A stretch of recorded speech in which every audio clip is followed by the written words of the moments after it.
వి gold trusted gold buyers మీరు తాకట్టు పెట్టిన బంగారాన్ని విడిపించి ఈ రోజు ఉన్న మార్కెట్ ధరకు కొనబడును. 150 సినిమాలతో తనొక గాడ్ ని క్రియేట్ చేశారు. అందరూ తనని దర్శక రత్న అంటారు. కానీ మన ముందున్నటువంటి గెస్ట్ మాత్రం దర్శక కేసరి దాసరి అని అభివర్ణించారు.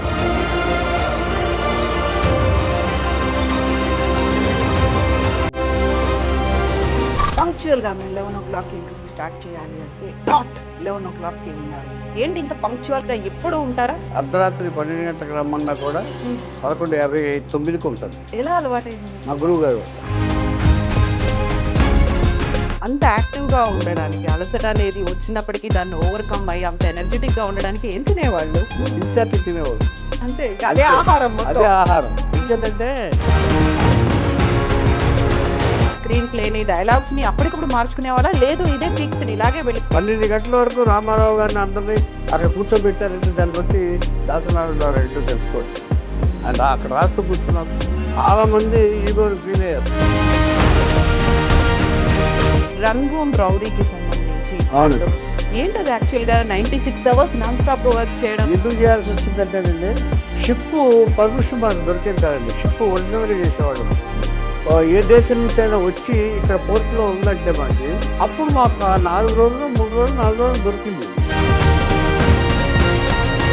అప్పట్లో వెంకట గారి రాశారు, ఈ పేరు పెట్టేసుకుంటున్నారు, డైలాగులు ఎవరితో రాయిస్తారు, ఈ పేరు పెట్టేసుకుంటున్నారు అని చాలా రోమన్స్ కూడా వచ్చినాయి.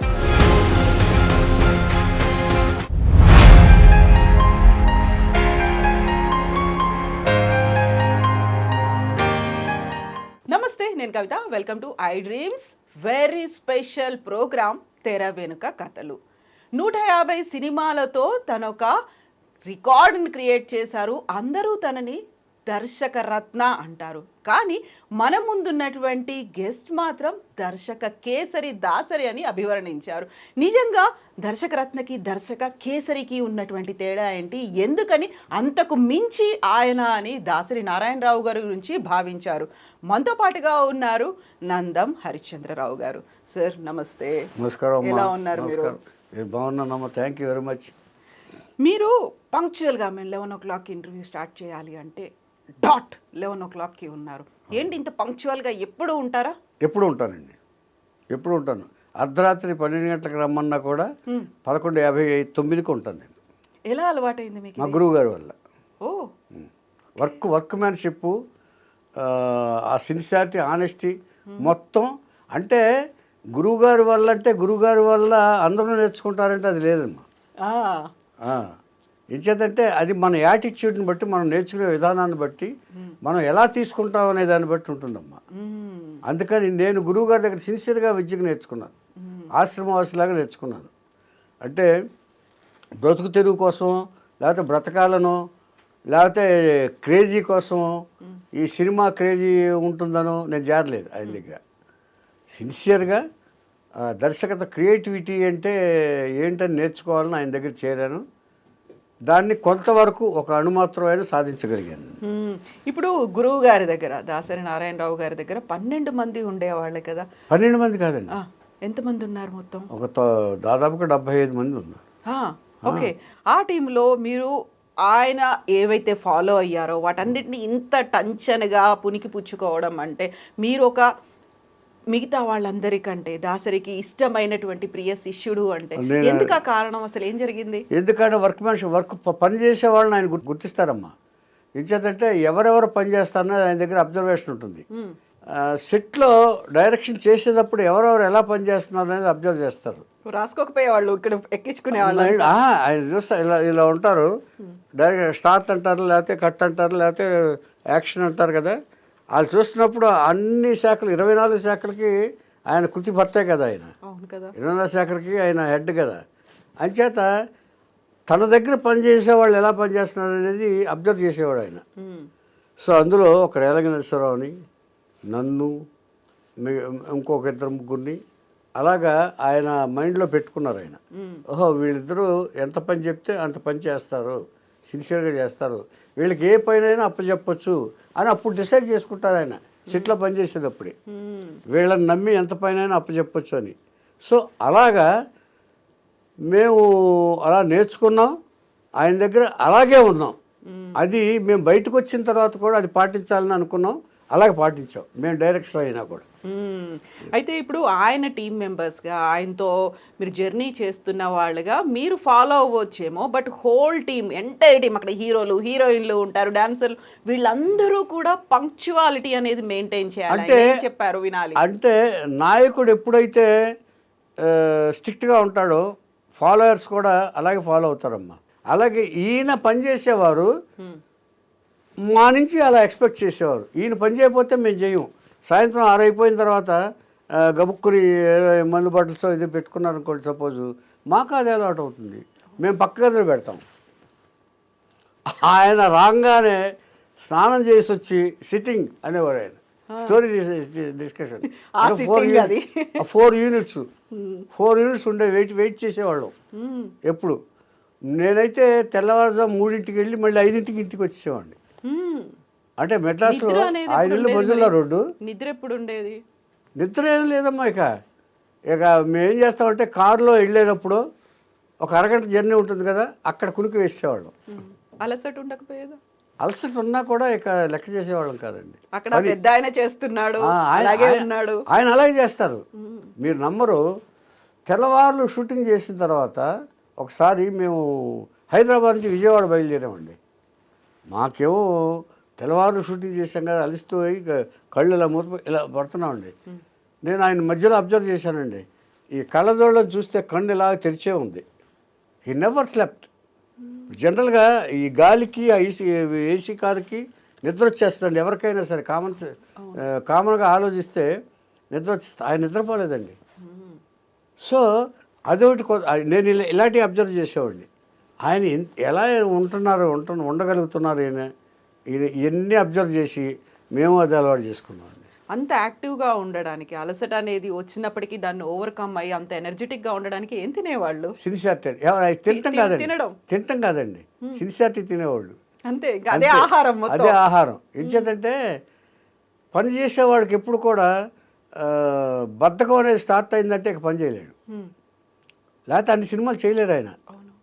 ఏంటంటే 1, 2, 3, 4 ఎన్ని ఈ అన్నపూర్ణ స్టూడియో ఈ ఫ్లోర్ మొదలు పెడితే ఆ ఫ్లోర్ వరకు నభూతో నభవిష్యతి 4 ఫ్లోర్లు దాసరి నారాయణరావు గారి షూటింగ్స్. అంచేతంటే ఈ జనరేషన్కి తెలుసుకోవాల్సిన చాలా ఉన్నాయి.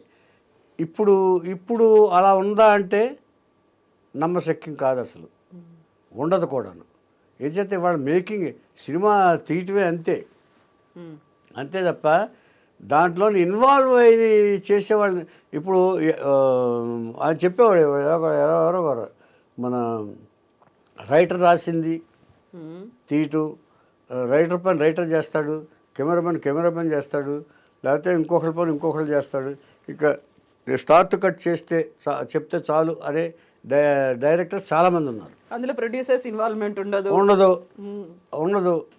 అంటే ఉండదు అంటే పెద్ద డైరెక్టర్ అయితే ఉండదు, చిన్న డైరెక్టర్ అయితే వాళ్ళు పడిపోతారు మళ్ళీ.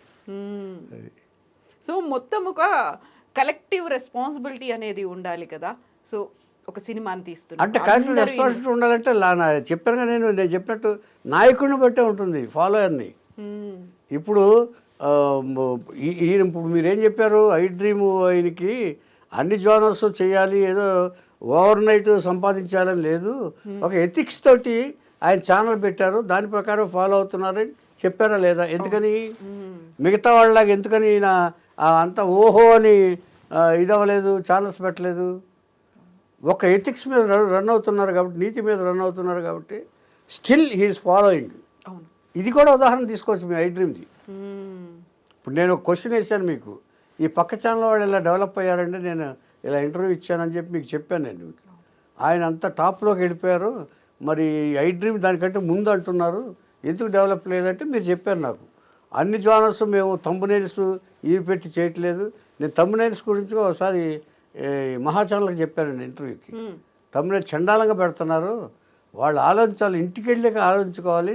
అసలు మ్యాటర్కి థంబ్నెయిల్కి అసలు సంబంధం ఉండదండి ఇప్పుడు సోషల్ మీడియాలో. దానివల్ల ఉపయోగం ఏంటంట? ఇప్పుడు మనం తమ్నేల్స్ గురించి మాట్లాడుకున్నప్పుడు సినిమాల టైటిల్లో దాసరి నారాయణరావు గారి సినిమాల టైటిల్లో చూడగానే అక్కడ అర్థమైపోతుంది, ఓహో ఇందులో ఇదేదో మాట్లాడుకోబోతున్నారు, దీని గురించి చర్చించబోతున్నారు, అవును. ఒక డిస్క్రిమినేషన్ ఉందా, అవునండి. లేకుంటే సామాజిక అంశం ఉందా, సమస్య ఉందా, ఇవన్నీ కూడా అసలు ఆలోచనలు అవన్నీ ఎలా వచ్చేవి దాసరి గారికి? అంటే అర్ధరాత్రి తెల్లవారుజామున వచ్చేదండి. ఓ ఆహా, దీన్ని బట్టి ఎలా వచ్చేదంటే ఎప్పుడు అదే మైండ్లో తిరుగుతూ ఉంటుంది. అంటే ఛానల్స్ ఎక్కువ ఉన్నాయి ఆయనకి, నీకు అర్థమైందా? డిఫరెంట్ జానర్స్ ఉన్నాయి. ఛానల్స్ ఉన్నాయి. ఈయన చేస్తూ ఉంటే ఇలా చేస్తూ ఉన్నారంటే ఓహో ఈయన దేని గురించి ఆలోచిస్తున్నారు అనమాట. ఇది ఆయన మేనరిజం. ఇలా అంటూ ఉంటాడు ఆయన. ఆయన అలా ఆలోచిస్తున్నారంటే ఇలా పైకి చూశారంటే ఏదో ఆలోచిస్తున్నారనమాట. సడన్గా చెప్పేవాడు, ఏమైనా మంచి థాట్ వచ్చిందా అని చెప్పి కథలో ఒక పాయింట్ చెప్పేవాడు ఆయన. అప్పుడన్నీ మీరు పెన్ను పేపర్ పట్టుకుని ఇమీడియట్గా టేప్ రికార్డర్, ఇదివరకు పెన్ను పేపర్ అండి. ఇప్పుడు ఆయన స్పీడ్కి అందుకోలేక టేప్ రికార్డర్ పెట్టాం. అయ్యో కొన్ని డైలాగులు మిస్ అయిపోయాయి. తర్వాత ఒకసారి సారీ సార్ మళ్ళీ ఎలా చెప్పనా క్రియేషన్ ఇది అనేవాడు ఆయన. విసుక్కునేవారు ఆయన. మంచి మంచి డైలాగులు పోతాయి ఒక్కోసారి. మరి ఆయన చెప్పినట్టు ఆయన ఫ్లోలో ఆయన క్యారెక్టర్లోకి వెళ్ళిపోయి చెప్పేసేవారండి. మనం ఎలా అందుకోగలమండి రాయటం. అప్పటి నుంచి ఆయనే సలహా ఇచ్చినట్టున్నారు. మన ఎప్పుడో గుర్తులేదు నాకు. టేప్ రికార్డు పెట్టేసాం. ఇక వేసింది ఆయన ఎలా అన్నా చెప్పుకొని మేము రాస్తూ ఉంటాం. అంటే ఒకవేళ సెట్లో జరుగుతూ ఉంటే, షూటింగ్ జరుగుతూ ఉంటే రాసింది ఒక పార్ట్ ఇస్తాం. ఒక 10 డైలాగులు ఉన్నాయనుకోండి, ఒక క్యారెక్టర్ ఉందనుకోండి, అది పంపించేస్తాం ఇంకో నెక్స్ట్ అసిస్టెంట్కి. పంపించేసి నెక్స్ట్ మేము టేప్ రికార్డు పెట్టుకుని ఫిలప్ చేసేస్తాం సీన్. ఆయన స్పీడ్ అడుగులేవాడు, పాత్రలోకి వెళ్ళిపోతాడు ఆయన. ఇప్పుడు ఆ రోజు షూట్ ఉంది, అందరూ రెడీ అయిపోయారు, సెట్ దగ్గర నుంచి ప్రతి ఒక్కరూ రెడీ అయిపోయారు. అప్పటికప్పుడు ఏదైనా థాట్ వస్తే ఆ స్క్రీన్ ప్లేని డైలాగ్స్ని అప్పటికప్పుడు మార్చుకునే వాళ్ళ, లేదు ఇదే ఫిక్స్డ్ ఇలాగే వెళ్ళిపోదాం? అసలు ఫిక్స్ చేసే ప్రసక్తి దాసనారాయణరావు కెరియర్లోనే లేదు. లేదు, సెట్లోనే. ఎన్టీ రామారావు గారి బొబ్బుల పులే అక్కడ రాశాడు ఆయన. అక్కడ రాస్తే ఎవరో డిఫరెన్స్ ఆఫ్ ఒపీనియన్ చెప్పారు వడ్డే రమేష్ గారు. డిఫరెంట్ చేస్తే ఒకసారి ముందేమో ఆయన ఏమంటారంటే ఇది నా స్టైల్ అయ్యా అంటారు. ఆయన ఫాలో అవ్వాలి మీరు అంతే అంటారు. అన్న తర్వాత మళ్ళీ ఆలోచించారు. ఆయనలో ఉన్న గొప్పతనం కూడా ఏంటంటే ఇది నేర్చుకోవాలి ఎవరు చాలామంది. నేను మెసేజ్ చెప్తానంటారు చూసారా, ఇవన్నీ నేర్చుకోవాలి. ఫస్ట్ నో అన్న అంటే అంత పెద్ద వ్యక్తిగా ఎరిగిన తర్వాత చిన్న ఇది ఉంటుంది కదండి, ఈగో లాంటిది సంథింగ్. అంటే ఫస్ట్ కాదన్నా ఇట్లా చెప్పిన దాంట్లో నిజం ఉంది కదా అనే గొప్ప గుణం దాసన్నారండి వాళ్ళు. తర్వాత రియలైజ్ అయ్యేవాళ్ళు. రియలైజ్ అవ్వటం కాదు అసలు, ఇమ్మీడియట్గా ఫాలో అయ్యి ఆయన ప్యాడ్ తీసుకురా అని చెప్పేసి అప్పుడు రాసేవారు. అప్పుడు రాసింది క్లైమాక్స్ నచ్చలా ముందు ఎవరికి, బొబ్బుల పులి. ఆ తర్వాత రాశారు. అప్పటి వరకు 12 గంటల వరకు రామారావు గారిని అందరినీ అక్కడ కూర్చోబెట్టారంటే దాన్ని బట్టి దాసనారాయణరావు ఏంటో తెలుసుకోవచ్చు మీరు. ఆయన అక్కడ రాస్తూ కూర్చున్నారు. చాలామంది ఈగోలు ఫీల్ అయ్యారు. చాలామంది ఏంటి మమ్మల్ని కూర్చోబెట్టి రాస్తారు డైలాగులు, ఇంతవరకు ఎవరు లేరు అని చాలామంది హర్ట్ అయ్యారు కూడా. 12 గంటలు కూర్చున్నారా రామారావు గారు? 12 గంటల వరకు. పొద్దున్నే వచ్చి రామారావు టైమింగ్స్ తెలుసుగా అందరికంటే, ఆయన కూడా టైమింగ్ మెయింటైన్ చేయట్లేదు మాస్టర్. ఆయన సిన్సియారిటీ 6 గంటల కంటే 5:59 ఉంటాడు ఆయన కూడా. వచ్చి రామారావు గారు అలా కూర్చున్న సెట్లో అందరూ పెద్ద పెద్ద ఆర్టిస్టులు ఒక 20 మంది ఆర్టిస్ట్ తెలుసుగా బొబ్బిల్ క్లైమాక్స్లో ఎంతమంది ఉన్నారు అంతమంది కూర్చున్నారు. బట్ ఈ రాస్తానే ఉన్నారు అక్కడ కూర్చుని. ఇక వెళ్తే ఇక ఎవరి గురించి పట్టించుకోడు ఆయన, లీనమైపోతారు అంతలా. తనే అనుకుని తనే ఆ పాత్రలోకి వెళ్ళి రాస్తారు. అయితే ఇప్పుడు వస్తున్నటువంటి సినిమాల్లో చూసుకుంటే హీరో హీరోయిన్లకు లేకుంటే ఆర్టిస్టులకు ముందు రోజే స్క్రిప్ట్లు పంపిస్తున్నారు, వాళ్ళు దాన్ని రిహార్సల్స్ చేస్తున్నారు, ఇవన్నీ అనేది వినిపిస్తున్నాయి కదా. ఈ కాన్సెప్ట్, ఈ ఫార్ములా అసలు దాసరి గారి దగ్గర ఉండదు లేదండి. ఎవరికి ఇచ్చేవాళ్ళు అంటే కావాలంటే అదర్ లాంగ్వేజ్ ఆర్టిస్టులు ఉంటారు చూసారా, వాళ్ళకి మాత్రం కావాలంటే ముందు తీసుకెళ్ళి ఇవ్వండి అని చెప్పేసి అప్పటికప్పుడు రాసి ఇచ్చేవారు వాళ్ళ వరకు. అంతే తప్ప ముందిచ్చే ప్రసక్తి అసలు లేదు, ఎప్పుడు లేదు. అప్పటికప్పుడు ఆయన రాస్తే అంటే ఎప్పుడు ఫిక్స్డ్ బౌండ్ రాసినా కూడా అది పనికొచ్చేది కాదు. రైటర్ అంటే ఏమవుతుంది, క్రియేటర్ అంటే ఏమవుతుందంటే నిమిషానికి మారిపోతూ ఉంటుంది థాట్స్. ఇప్పుడు ఈ డైలాగ్ వచ్చిందంటే ఇంకో డైలాగ్ వచ్చేది. తాత మనవడు కూడా ఆయన ఒక రాసుకున్నారు కానీ మ్యాక్సిమం పనికొచ్చింది ఫస్ట్ పిక్చర్ కాబట్టి. రాసుకున్న స్క్రిప్ట్లో మ్యాక్సిమం పనికొచ్చినాయి కాబట్టి అంత హైలైట్ అయింది. తర్వాత మాత్రం ఇంకా అలా ఆ ఫార్ములాని ఫాలో అవ్వలేదు అసలు. ఫాలో అవ్వాలి, ఎందుకంటే ఫాలో అవటం కుదరదండి. ఎందుకంటే రాసి ఇది చేసి ఇప్పుడు రైటర్ అనేవాడికి ఎలా ఉంటుందంటే చాలా ఆలోచించాలి. అటు ఇటు తిరుగుతూ ఉంటారు, ఎన్విరాన్మెంటు, ఈ వాతావరణం సహకరించాలి. మేధోమదనం అంటాం మనం. మేధోమదనం అంటాం. ఇన్స్పిరేషన్ రావాలి. ఆ సీన్ గురించి ఆలోచిస్తుంటే ఇంకేదైనా కొత్త థాట్ వస్తే దాని గురించి ఆలోచించాలి, దాన్ని మైండ్లో పెట్టుకోవాలి. ఇది కరెక్టా కాదా అని విశ్లేషణ చేసుకోవాలి మైండ్లో. రైటర్ అనేవాడు ఎప్పుడైనా సరే విశ్లేషణ చేసుకోవాలి. అందుకనే నాకు ఆయనకి చాలాసార్లు నేను తిట్లు కూడా తిన్నాను. ఎలాగంటే సీన్ రాయటానికి మమ్మల్ని పిలిచేవాడు ఆయన. రాత్రి రమ్మనేవారు ఆయన. షూటింగ్ అయిపోయిన తర్వాత మరునాడు సీన్స్ పట్టుకుని రావయ్యా అనేవారు. వెళ్ళేవాడు అంటే ఆయన రిలాక్స్ అయ్యేంత అయిపోయిన తర్వాత సిట్టింగ్స్ అయిపోయిన తర్వాత సార్ అంటే సీన్ అంటే ఊరికే వస్తుందేటయా, క్రియేషన్ అంటే మాటలుగా ఉందా నీకు, రావాలి కదా నాకు మైండ్కి, నా మైండ్కి వస్తేనే కదా నీకు చెప్పేది, వెయిట్ చేయి అనేవాడు. ఇలాగ అంటే ఆ తర్వాత నేను గ్రహించాను తప్ప ముందు గ్రహించలే ఇది ఎందుకు అంటున్నారు అనేది. క్రియేటర్ యొక్క స్ట్రగుల్ ఎంత ఉంటుందో అనేది నేను రాసుకున్నప్పుడు తెలిసింది. అది అనుభవపూర్వకంగా. ఎందుకంటేనండి ఇమ్మీడియట్గా రాదండి. ఇప్పుడు చాలా మంది దర్శకులు కావచ్చు, రైటర్లు కావచ్చు, మాకు ఆ పర్టికులర్ ప్లేస్లో అయితేనే ఆలోచనలు వస్తాయి, మాకు ఇలాంటి అట్మాస్ఫియర్ అంబియన్స్ ఉండాలి. దాసరి గారికి ఇలా ఉండకపోయేదా అసలు? ఇంట్లో రాసేవాడే. ఇంట్లో పరమ గోలగా ఉంటే కూడా ఆయన ఆ థాట్స్ వచ్చాయి. అంటే ఆయన మైండ్ ఇక రెండో వాటి గురించి పట్టించుకునేవాడు కాదు ఆయన. ఆ ఇంట్లో ఎంతమంది అంటే రోజుకు 200 మంది ఇలా వస్తూ ఉండేవాళ్ళు కదా, గొడవ జరుగుతూ ఉండేది. ఇంట్లో చుట్టాలు బోళ్ళంతమంది ఉండేవాళ్ళు. అయినా కూడా ఆయన రూమ్లోకి వెళ్ళిపోయిన తర్వాత ఈ బయట ఏం జరుగుతున్నా ఇక ఇది లేదు, లీనమైపోయేవాళ్ళు. ఇప్పుడు మనకు పంక్చువాలిటీ ఇవన్నీ గురించి చెప్పుకుంటున్నప్పుడు 12 గంటల వరకు ఎన్టీఆర్ గారు అలా వెయిట్ చేస్తూ కూర్చున్నారు కుర్చీలో. ఎక్కడ కూర్చొని ఉన్నారు ఆయన అప్పుడు? సెట్లో సపరేట్గా సీన్ అంతా అయిపోయిన తర్వాత ఏం చేస్తారంటే రామారావు గారికి ఒకలాగా సపరేట్గా మిగతా ఆర్టిస్ట్ అందరినీ ఇలా రౌండ్ టేబుల్లో కూర్చోబెట్టి సీన్ వినిపించేవాడు ఆయన.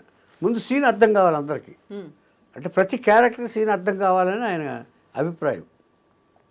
పెద్దవాళ్ళు ఉన్నారనుకోండి, రామారావు గారు ఉన్నారనుకోండి, ఆయనే చెప్పేవాడు వెళ్ళి, మిగతా పెద్దవాళ్ళందరికీ మేము చెప్పేవాడు. ఓకే. అయితే అప్పుడు సపరేట్గా క్యారవాన్లు కానీ స్పెషల్ రూమ్స్ కానీ అరేంజ్మెంట్లు కానీ? అసలు చెట్టు కింద ఫ్లోర్ బయట కూర్చొని ఒక కుర్చీ వేసుకుని రాసేవాడు ఆయన. ఇది ఆయన స్టైల్ ఆఫ్ ఇది. ఇలా రాస్తాడు. అక్షరాలు రామారావు గారిది, దాసరి నారాయణరావు గారిది అక్షరాలు ముత్యాల్లాగా ఉంటాయి. మీరు అబ్జర్వ్ చేశారో లేదో, చూసారో లేదు, ఆయన సంతకం చూసారా? రామారావు గారు అంతే, సేమ్. అందుకే ఆ అక్షరాలు సరిగ్గా ఉంటాయి కాబట్టి వాడి జాతకాలు కూడా అలాగే ఉన్నాయి. అంటే ఈ దర్శకుల్లో ఈయన సంపాదించాల్సిన పేరు సంపాదించాడు. నటుల్లో ఆయన రాజకీయాల్లో ఎదిగాడు. ఈయన కూడా రాజకీయానికి వెళ్ళి పడిపోయాడు, ఆయన రాజకీయానికి వెళ్ళి పడిపోయాడు. మొత్తం ఒక ఇది చూస్తే పరిశీలిస్తే గ్రాఫ్ని చూస్తే అంటే పరిశీలించాలి. ఒక్కొక్కళ్ళు ఇద్దరు ఇంటికి అవుతారు, ఇలాగ. గొప్పవాళ్ళు ఎప్పుడైనా కూడా అలా ఉండిపోతే ఓకే, కానీ ఉండలేరు ఎవరో కూడా. అప్ అండ్ డౌన్స్ వస్తూ ఉంటాయండి, పరిస్థితుల ప్రభావాలు, ప్రోద్బలాలు. తప్పదండి. ఏం చేద్దంటేనండి, కొన్నిటికి లొంగాలి, కొన్నిటికి వంగాలి. అదే దాంట్లో సినిమాలో డైలాగ్ ఉందని, ఎక్కడ తగ్గాలో నేర్చుకో, ఎక్కడ నెగ్గాలో. ఇది అవును. సో ఇప్పుడు మనం ఇన్ని సినిమాల గురించి వీటన్నిటి గురించి మాట్లాడుకున్నప్పుడు నాన్ స్టాప్గా ఆయన వర్క్ చేసేవారు, రాత్రి పగలు తేడా లేకుండా వర్క్ చేసేవాళ్ళు. అదే సెట్లో కావచ్చు, లేకుంటే అదే లొకేషన్లో అన్ని పనులు చేసుకుంటూ వేప పుల్ల తీసుకొని పళ్ళు తోముకుంటూ అక్కడే చేసేవాళ్ళని. రంగూన్ రౌడీకి సంబంధించి ఏంటది యాక్చువల్గా 96 అవర్స్ నాన్ స్టాప్గా వర్క్ చేయడం ఎందుకు చేయాల్సి వచ్చిందంటేనండి, షిప్ పర్మిషన్ మనకు దొరికేది కాదండి. షిప్ ఒరిజినల్గా చేసేవాళ్ళం మేము. ఆ షిప్లో కేర్ టేకర్ క్యారెక్టర్ ఏమో కృష్ణరాజు గారిది. అందులో ఎంటర్టైన్మెంట్ డ్యాన్స్ చేసే క్యారెక్టర్ ఏమో జయప్రద. అక్కడ వాళ్ళిద్దరికీ ఇది కలుగుతుందనమాట. అంటే షిప్పు ఏ దేశం నుంచి అయినా వచ్చి ఇక్కడ పోర్ట్లో ఉందంటే మనకి కొన్న 5-6 రోజులు ఎంతో ఉండేది. ఉండి ఏదో మెటీరియల్ తీసుకుని మళ్ళీ వాళ్ళ దేశానికి వెళ్ళిపోయేది. అప్పుడు మాకు 4 రోజులు 3 రోజులు 4 రోజులు దొరికింది ఇది షిప్పు. ఖచ్చితంగా చేసి తీరాలి. సరే, అంతకుముందు ఏం చేసామంటే మేము ఒక గవర్నమెంట్ స్టూడియో ఉంది మెడ్రాస్లో. ఆ పక్కనే జెంట్స్ హాస్టల్ ఉంది, బాయ్స్ హాస్టల్. మేము ఈ ఆడాళ్ళతోటి గ్రూప్ డాన్సర్స్ తోటి వీళ్ళందరితోటి డ్యాన్స్ చేస్తుంటే ఆ కుర్రాళ్ళు బాగా టీచ్ చేయటం మొదలుపెట్టారు. విజిల్ చేసి అక్కడ ఏ సెట్ వేసాం మేము. ఎంత చూసారా మన ఈ షాపులో అవి పెడతారు, దాన్ని ఏమంటారు అప్పుడు? సంత కాదండి, సూపర్ మార్కెట్ లాగా. కాదు ఎంటర్టైన్మెంట్ పార్ట్ అన్నీ ఉంటాయి, అది నాకు గుర్తు రావట్లేదు. ఈ సర్కస్ లాగా పెడతారు. ఎగ్జిబిషన్ కాదు కానీ దాన్ని ఒక ఈ సరుకులు ఎంటర్టైన్మెంట్ అన్నీ ఒక దాంట్లోనే ఉంటాయి. అది పెట్టాం మేము. అమ్యూజ్మెంట్ పార్క్లో ఏమిటంటే డ్యాన్స్ కూడా ఉంటుంది. ఆ డ్యాన్స్లో జయప్రద డ్యాన్స్ చేస్తుంది. ఆ డ్యాన్స్ చేసే దాన్ని కంట్రోల్ చేసేవాడు ఒక విలన్ ఉంటాడు వాడు. సో ఇలాంటి క్యారెక్టర్స్ అన్నీ ఉన్నాయి. ఇది నైట్ చేస్తుండగా కుర్రాళ్ళ డిస్టర్బెన్స్ ఎక్కువైపోయింది. ఒక షాట్ పెట్టి ఒక డ్యాన్స్ చేస్తుంటే ఓ అంటూ అరవటం మొదలుపెట్టారు. ఇలా లాభం లేదు. కానీ సెట్కి ఎంత అయిందండి? దాదాపు అప్పట్లోనే పోలంత కాస్ట్. ఏది ఒక దాదాపుగా ఎకరం ప్లేస్లో సెట్ షాపులన్నీ వేసాం. షాపుల మధ్యలో డ్యాన్స్ ఎరీనా అంటారు దాన్ని. ఆ డ్యాన్స్ ఎరీనా ఒక 100 మంది డాన్సర్స్, అందరూ ఆడపిల్లలే. ఇక ఎలా ఉంటుంది చూడండి. ఇమ్మీడియట్గా ఏం చేసామంటే మేము అరుణాచలం స్టూడియోకి షిఫ్ట్ చేసాం. నైట్ అది డిస్టర్బ్ అయిపోయింది, షూటింగ్ డిస్టర్బ్ అయిపోయింది.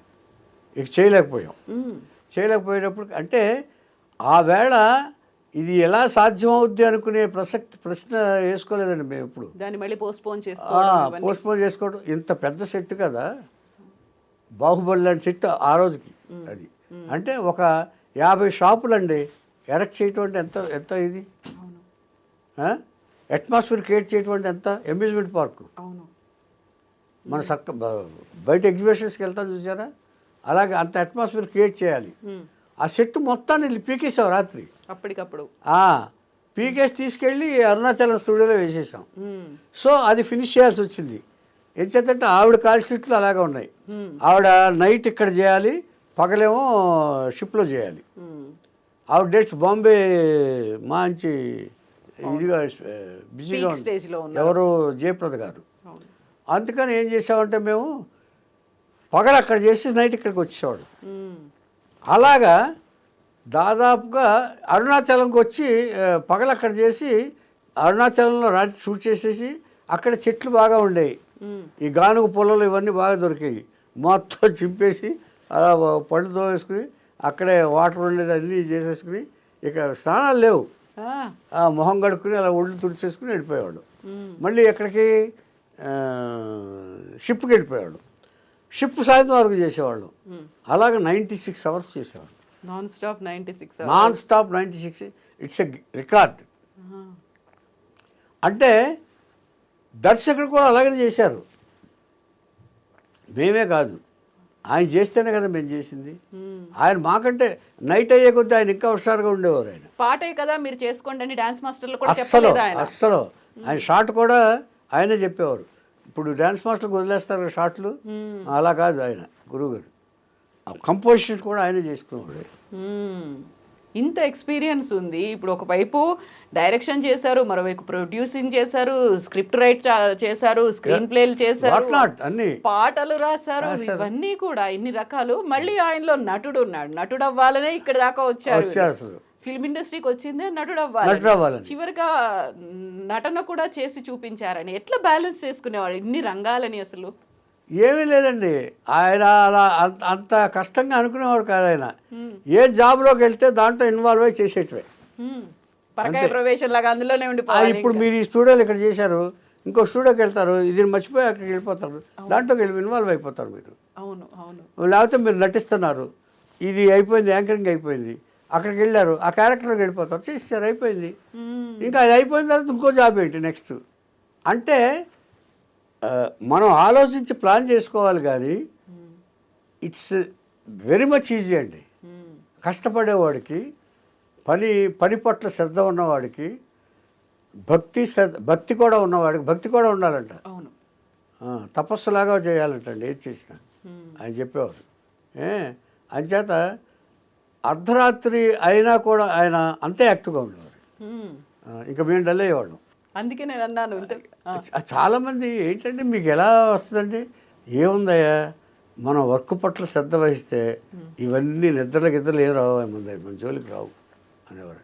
కనీసం ఇలా అని కూడా అనేవాడు కాదండి ఆయన.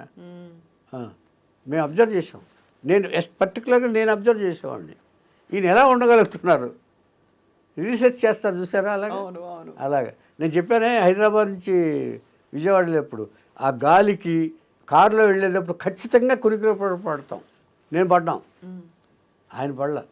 ఇలా కళ్ళు ఇలా ఓపెన్ చేసేవాళ్ళు, నాకు ఇక్కడి నుంచి తెలుస్తుంది. వెనకాల మేము కూర్చుంటాం కదా, కూర్చుని ఇలా చూస్తే ఆయన కళ్ళు అలా తెరిచే ఉంది. ఎప్పుడన్నా కాస్త వేస్తారేమో అని చెప్పి కాసేపు అబ్జర్వ్ చేసేవాడిని. అంటే ఇవన్నీ ఈ అబ్జర్వేషన్స్ అన్ని ఎందుకంటే మంచికే, ఏం నేర్చుకోగలం ఆయన నుంచి అని చెప్పడానికి.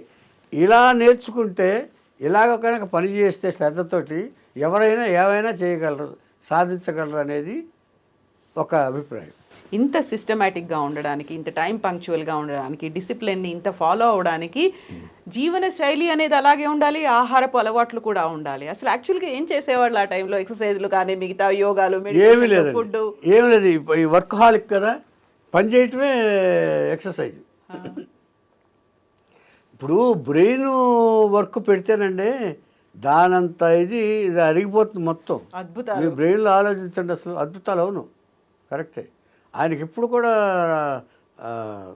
ఇలా కూర్చోబెట్టి పాట రాసేవారండి ఆయన. మమ్మల్ని పాట రాయటమే ఆలస్యం. ఇది అసలు ఆశ్చర్యం వేసేది మాకు.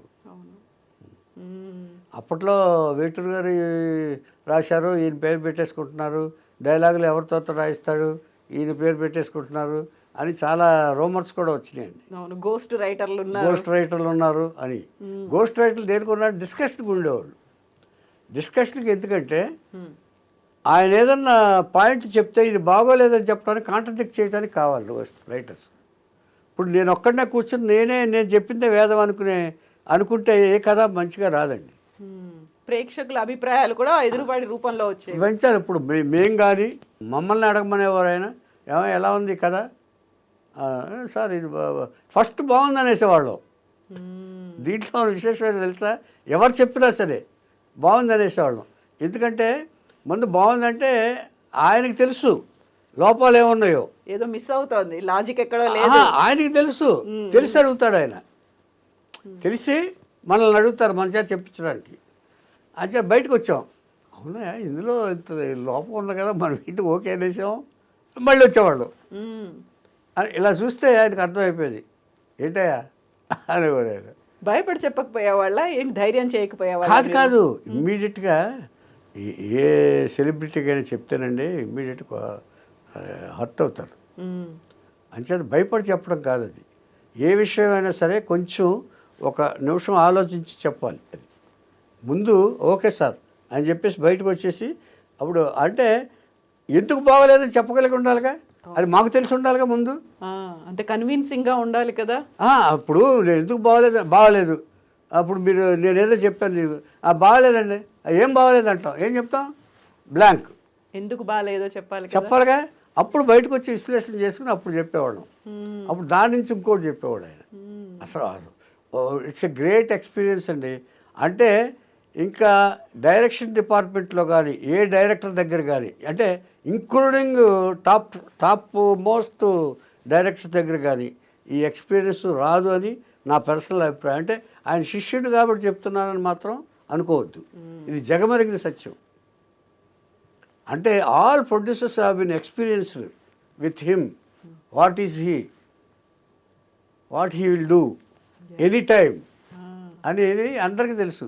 విశ్వనాథ్ గారే అన్నారు ఆయన, ఎలా చేస్తున్నావు అన్నారు నువ్వు, అసలు నాకేమో పిచ్చెక్కిపోతే ఒక ఏదన్నా ఇదైతే అని ఆయనే అడిగారు. ఆయన ఏమని పిలుచుకునేవాళ్ళు వాళ్ళిద్దరు? ఈయన గౌరవంగా పిలిచేవారు సీనియర్స్ని. ఇప్పుడు గురువు విశ్వనాథ్ గారు అనేవాడు, ఆయన నారాయణరావు అనేవాడు. ఆయన ఇచ్చేది చిన్న ఆయన కదా ఆయన. అవును అవును. ఈయన ఎవరిని ముందు గౌరవించడం నేర్పాడు ఫస్ట్ అందరికి. రాఘవేంద్రరావుని కూడా రాఘవేంద్రరావు గారు అంటాడు, పెద్ద ఆయన అంటాడు ఈయన. ఎవరు? రాఘవేంద్రరావు గారు. పెద్ద ఆయన ఎలా ఉన్నారు అంటారు. ఇవన్నీనండి గొప్పవాళ్ళ రిలేషన్షిప్స్ అండి. అంటే గొప్పవాళ్ళు ఎలా మెలుగుతారో, గొప్పవాళ్ళు అయినా కూడా వాళ్ళు ఎలా బిహేవ్ చేస్తారో అని తెలుసుకుంటేనండి అసలు దానంత తృప్తికరమైన ఇది ఇంకోటి అభ్యాసం ఇంకోటి ఉండదండి. నేనేది అవి నేర్చుకోవాలి మనం. నేనేది ఏది పడితే అది మనకి ఇదొచ్చు అదొచ్చు సక్సెస్ ఉందనుకోండి, నేను ఐ డోంట్ యాక్సెప్ట్ 100 కోట్లు 1000 కోట్లు ఇవన్నీ నేను యాక్సెప్ట్ చేయను. Thank you so much Harishchandra Rao గారు. బోల్డ్ అన్ని విషయాలు చెప్పారు, అందులో జీవన సత్యాలని గురించి కూడా వివరించారు. దాసరి నారాయణరావు గారి గురించి ఇప్పటిదాకా తెలియని విషయాలు. థ్యాంక్ యూ సో మచ్ అండి. అయ్యో నమస్కారం అమ్మా.